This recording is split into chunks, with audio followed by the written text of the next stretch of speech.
Disons que c'est une histoire où il y a beaucoup d'humilité de la part de mon père, beaucoup de simplicité, puis en même temps, moi je le considère un peu comme un héros. C'est mon père.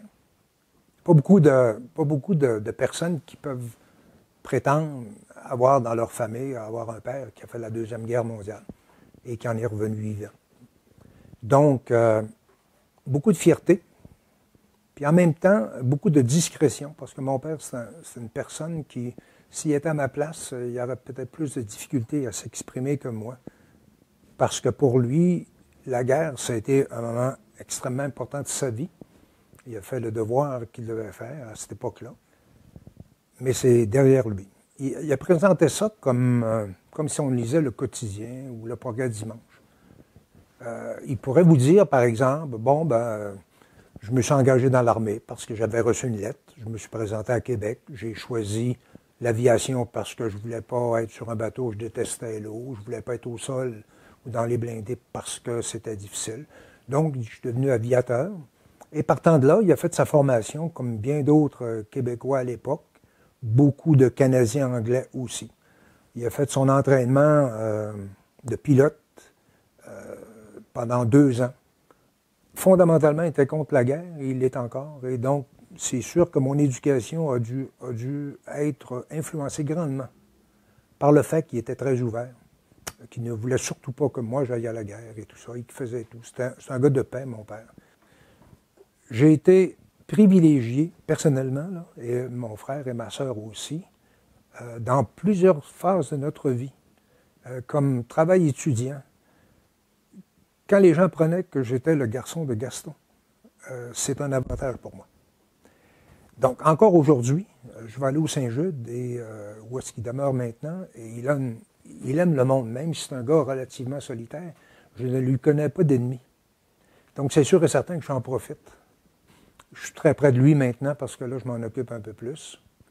Mais en même temps, il n'a jamais voulu prendre trop de place par rapport à nous autres. Donc, il y avait une certaine distance, mais à comparer à d'autres, j'étais très près de mon père et on est encore très près de lui.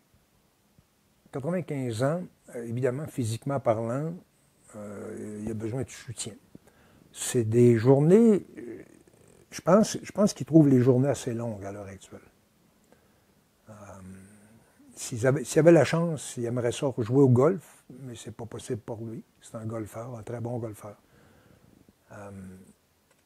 La télévision, il aime bien ça, mais il trouve la journée longue. Son quotidien est fait comme tous les gens de cet âge-là, j'ai l'impression. En 2015, lorsque la base à Bagotville l'a honoré, ils ont fait venir du musée de la guerre à Ottawa un Spitfire juste pour lui. Ils ont remonté des appareils là, et ils l'ont mis sur la piste, entouré, et ils lui ont demandé d'aller s'asseoir. Il est allé. Je dois vous avouer là, que mon frère, ma soeur et moi, on était en haut là, parce qu'on est monté sur la rampe, on débrouille de se retirer. Une fois assis dans l'appareil, il s'est mis à brailler là, comme un petit.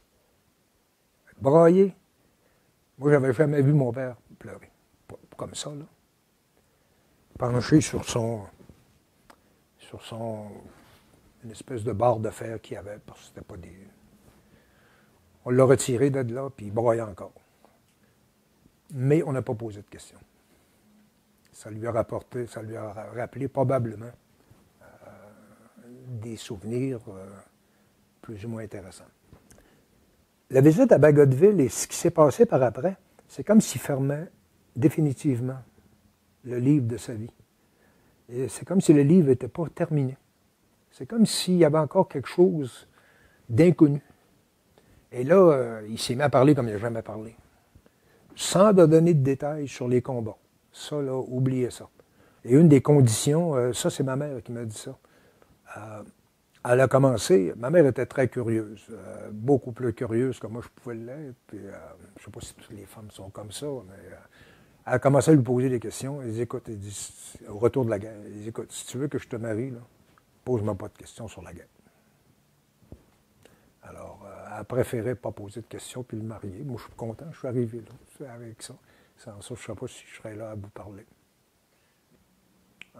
Profitez-en, vous êtes dans le bel âge, vous autres là. Faites-en des entrevues, faites-en des projets, c'est le temps.